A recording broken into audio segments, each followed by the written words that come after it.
সমস্যা গেছে, ইন্ডিয়া হারবে আসছে। মেইন তিনটা চলে গেছে, রোহিত শর্মা চলে গেছে,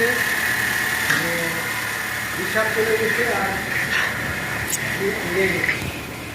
আসসালামু আলাইকুম রহমতুল্লাহ। আমি সার্ভিস টেকনিশিয়ান আব্দুল মোতালিব। এই গাড়িটা আমাদের কাছে এসেছে। ওনার গাড়িটা মাঝে মধ্যে হিট হয়, মাঝে মধ্যে বন্ধ হয়ে যায়।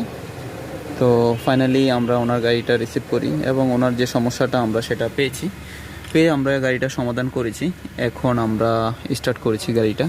যাই হোক, আমরা হাইব্রিড নন হাইব্রিড সব ধরনের কাজ করে থাকি। আমাদের কাছে স্পেয়ার পার্টসও অ্যাভেলেবেল আছে।